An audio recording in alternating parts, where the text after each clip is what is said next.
Welcome back to the ABC General Hospital Spoilers channel. Today we will dive deep into the escalating drama surrounding Willow Tate's precarious legal battles and how they could unravel everything for Michael Corinthos and the entire Courtroom family.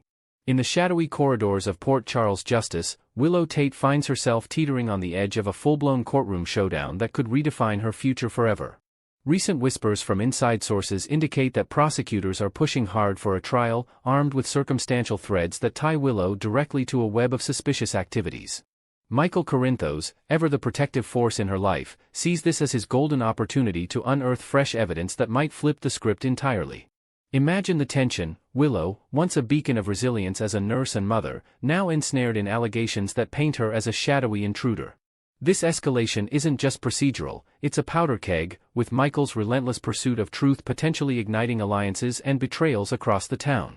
As Willow paces the cold cells of Pentonville, her mind races for any escape hatch, but the walls seem to close in tighter with each passing day, leaving her allies scrambling to mount a defense before it's too late.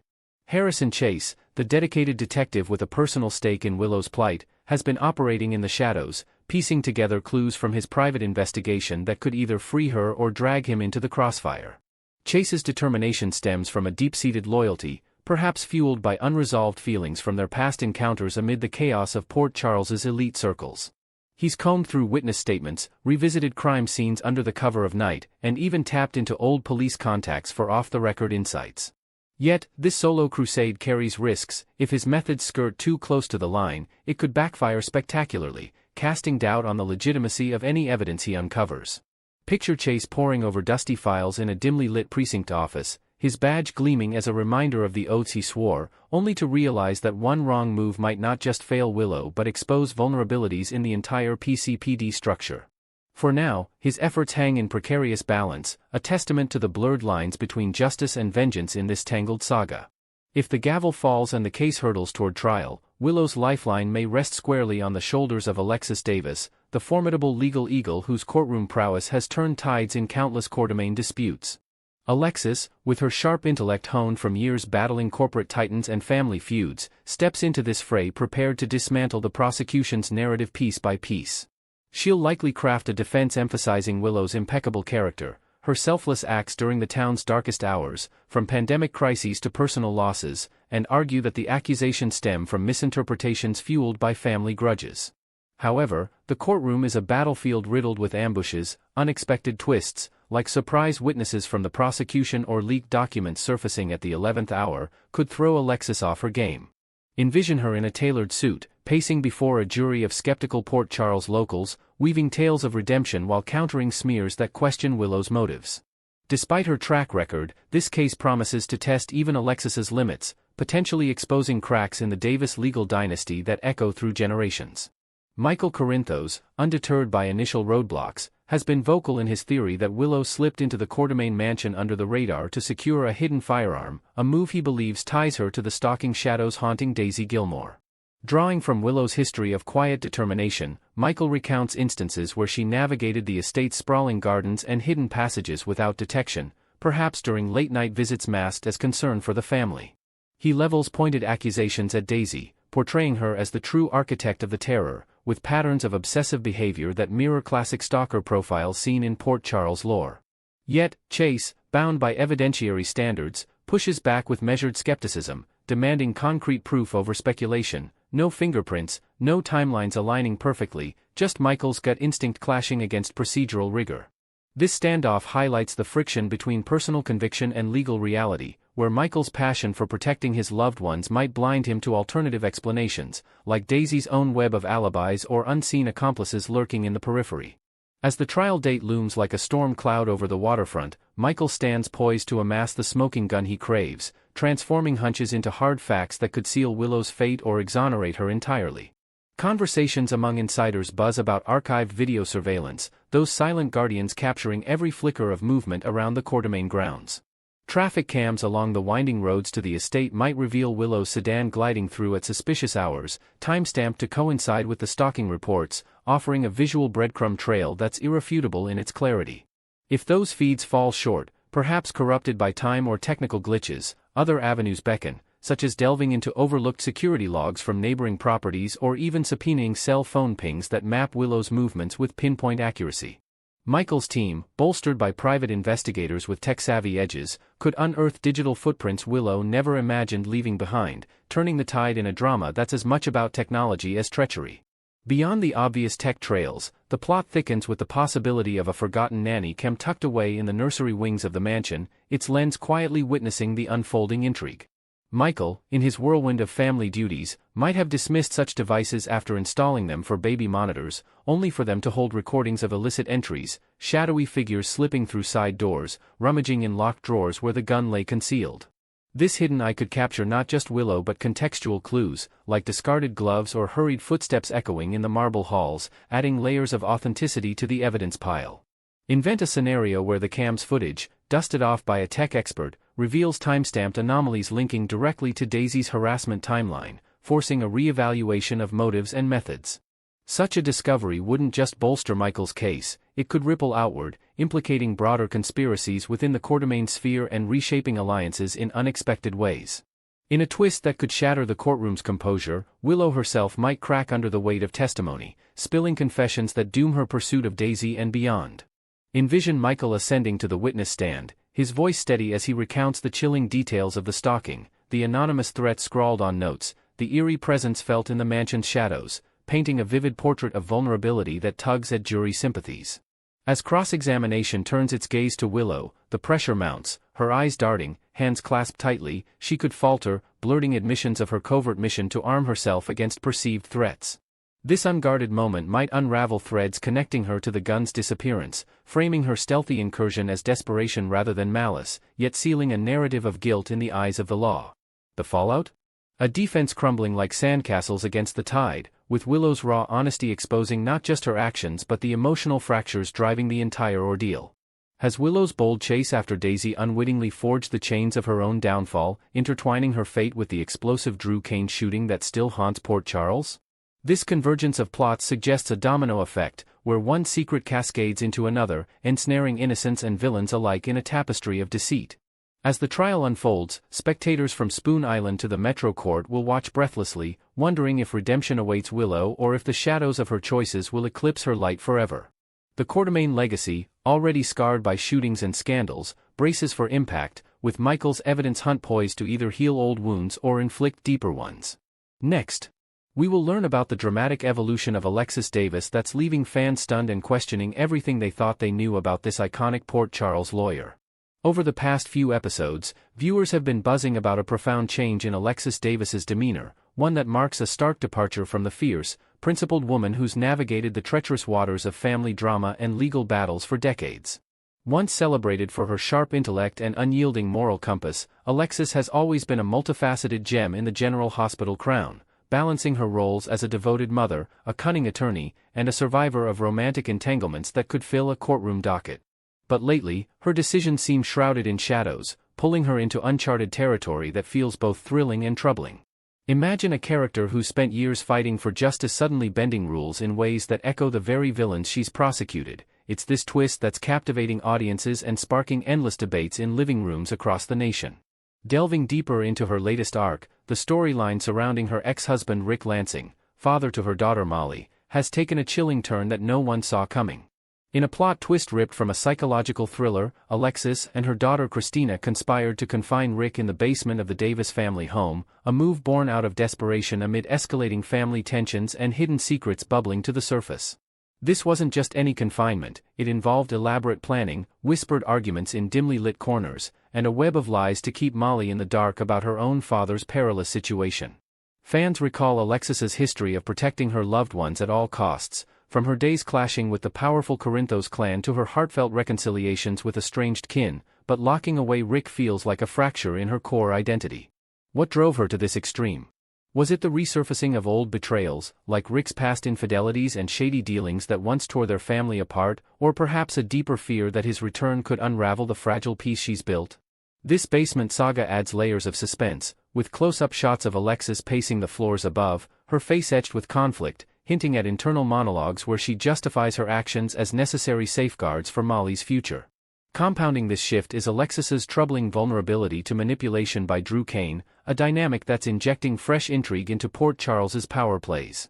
In recent scenes, Drew has skillfully persuaded Alexis to lift every restraining order tied to their tangled history, a concession that reeks of calculated charm and lingering affections from their shared past. Picture the tension in the Courtroom mansion boardroom, where Drew's persuasive whispers clash against Alexis's fading resolve, leading her to sign away protections that once shielded her from his ambitious pursuits.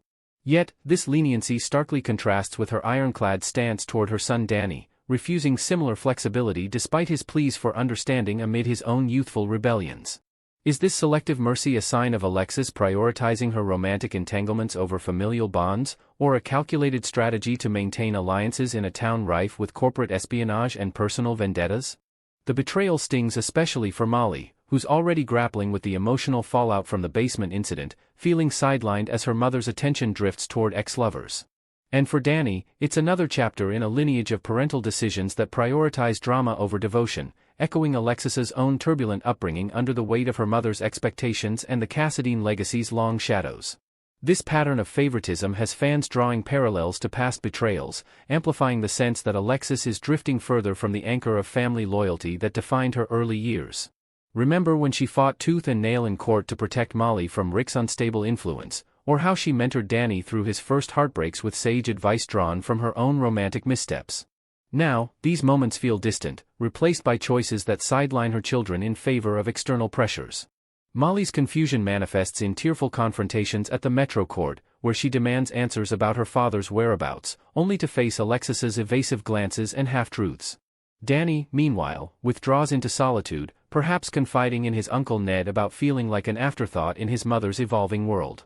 These developments not only heighten the emotional stakes but also weave in broader themes of redemption and consequence. As Alexis navigates the fallout from her actions, will a leaked secret expose the basement scheme, forcing a family reckoning? Or could Drew's influence lead to an even bigger alliance, one that pulls Alexis into the Courtroom-Kane power struggle, altering Port Charles's business landscape forever? Of course, the outpouring of fan reactions on social media has been nothing short of explosive, turning Twitter threads and Reddit forums into virtual town halls dissecting every frame of Alexis's arc. One devoted viewer lamented, "Alexis used to be the voice of reason in this chaos, but ever since the writers sidelined her chemistry with Julie and Jerome, it's like they've forgotten how to write her depth. Now she's just a plot device for everyone else's stories." Another passionate post highlighted the imbalance in storytelling priorities. GH pours all its energy into the endless cycle of Carly and Sonny's toxic tango, complete with dramatic interventions and steamy reconciliations, while powerhouses like Alexis get reduced to reactive sidekicks. It's infuriating. Critics aren't holding back on the basement plot either, with one commenter noting, "I might have rooted for Alexis taking drastic measures against Rick if it didn't drag Molly into the mess. Betraying your own daughter like that? It's the final straw, turning both Alexis and Christina into characters I can't cheer for anymore. Their moral compasses are spinning wildly." The Corinthos favoritism theme resonates loudly too, as a longtime fan reflected, back in the golden era, Port Charles thrived on balanced ensembles, the Courtroom scheming, the Spencers' adventures, the Weber's heart, the Baldwin's grit, even the Hardys' quiet wisdom, all orbiting without one family eclipsing the rest. Now, Sonny's shadow looms over everything, leading to sloppy, uninspired scripts for anyone outside his circle, and Alexis is paying the price. These sentiments capture a growing frustration among the fandom, where Alexis's potential as a central figure, her legal prowess could dismantle empires, her family ties could spark multi-generational sagas, feels squandered in favor of peripheral roles. Inventive fan theories abound, suggesting perhaps an underlying medical twist, like stress-induced decision-making fog from her high-stakes career, or a deliberate slow-burn redemption arc where she confronts Drew's manipulations head-on.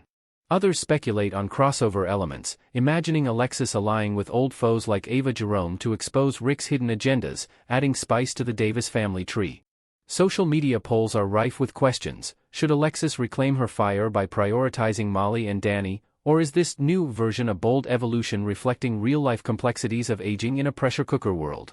The discourse extends to casting praises, with Nancy Lee Grant's nuanced portrayal earning nods for capturing Alexis's vulnerability beneath the steel, even as plot choices divide opinions. Next, we will learn about the heartbreaking saga surrounding Kelly Monaco's uncertain path back to the screen and what it means for her iconic legacy in daytime drama. In the swirling world of soap opera speculation, a cloud of doubt hangs heavily over the future of Kelly Monaco, the captivating actress who brought fierce determination to life as Samantha Sam McCall on ABC's General Hospital. Fans have long cherished her portrayal of the resourceful private investigator and devoted mother, a character who navigated treacherous family ties, romantic entanglements, and high-stakes mysteries with unyielding grit. Yet, as the calendar flips further into 2025, whispers among viewers and industry insiders suggest that Monaco's days on the canvas might be confined to memory alone, not because of any waning passion on her part, but due to a series of unfortunate professional roadblocks that have left her sidelined. Her abrupt departure from General Hospital in late 2024, amid reports of backstage tensions and creative differences, marked the end of an era for Sam McCall's storyline, where she was last seen unraveling a web of corporate espionage involving the powerful Cassadine family. The show's writers cleverly wrote her out through a dramatic car accident that left her fate ambiguous, allowing for potential returns but fueling endless fan theories about whether Sam could resurface in a twist involving amnesia or a secret identity reveal. This exit wasn't just a plot device, it reshaped the dynamics in Port Charles, forcing characters like Jason Morgan, Sam's longtime love interest, to grapple with unresolved emotions, while her absence opened doors for new rivalries among the Courtroom and Corinthos clans. As months stretch into what feels like an eternity without Monaco's electric presence, loyal viewers can't help but ponder if this chapter is truly closed, especially when considering the void her character leaves in the intricate tapestry of General Hospital's ongoing narratives. The silence from other major daytime networks has only amplified the speculation, painting a picture of an industry that appears to have turned its back on one of its most versatile talents. Picture this: Monaco, with her proven track record of embodying complex women who balance vulnerability and strength, has been overlooked by the powerhouses that dominate the genre. The Bold and the Beautiful, known for its glamorous fashion intrigues and family feuds in Los Angeles, could have slotted her into a role as a cunning designer or a long-lost Logan relative, adding fresh tension to the Forrester dynasty's endless battles. Similarly, The Young and the Restless in Genoa City, with its labyrinth of corporate takeovers and forbidden romances, seems like a natural fit. Imagine Monaco as a sharp-tongued Newman ally or a mysterious newcomer stirring up trouble for Victor's empire. Even Days of Our Lives in Salem, famed for its supernatural twists and multi-generational secrets, might have welcomed her as a revived Demera sibling, weaving her into plots involving resurrections and hidden agendas. And let's not forget lesser-known ventures like Beyond the Gates, a up-and-coming soap exploring gated community scandals and elite betrayals, where her investigative skills could shine in exposing suburban conspiracies. The fact that none of these shows have extended an olive branch raises eyebrows. Could it be lingering contract disputes from her General Hospital tenure, or perhaps a perceived typecasting that limits her to Port Charles-style drama? Industry analysts point to the cutthroat nature of daytime TV, where casting directors prioritize fresh faces or established favorites, leaving veterans like Monaco in a precarious limbo. This snub extends beyond soaps. Primetime opportunities, from medical procedurals to thriller series, remain elusive, as networks favor rising stars over proven soap alumni who might carry baggage from past controversies. As the dust settles on her firing, the question on every fan's lips is, what lies ahead for Kelly Monaco beyond the spotlight? With no visible projects on the horizon, her career trajectory evokes a sense of urgency, prompting deeper examination of how actors in her position pivot when traditional doors slam shut. Monaco's journey to stardom wasn't overnight. She first captivated audiences in the early 2000s on General Hospital, evolving Sam from a con artist with a shady past into a pillar of resilience, mother to Scout and Danny, and partner in Jason's turbulent world. Her chemistry with co-stars like Steve Burton created iconic moments, such as the explosive rooftop showdowns and heartfelt reconciliations that defined Sam as a fan-favorite super couple. But now, with that history potentially behind her, alternatives emerge in a landscape ripe for reinvention.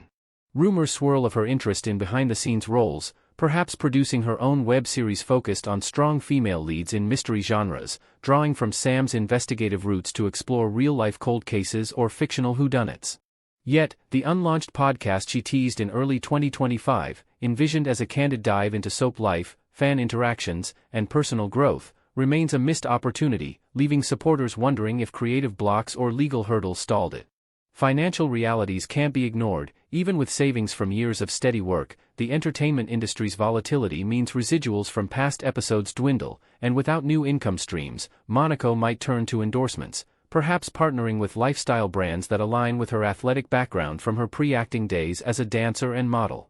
Some speculate a reality TV stint, like competing on Dancing with the Stars again, where she once shone, or hosting a true crime docuseries, leveraging her on-screen poise. However, the slim odds of primetime breakthroughs, given the preference for A-listers in those slots, underscore a harsh truth: daytime rejection often cascades, limiting options to indie films or streaming cameos that rarely recapture former glory. Kelly Monaco's own voice in this narrative has been conspicuously absent, a silence that speaks volumes and invites scrutiny into her strategic choices amid the chaos.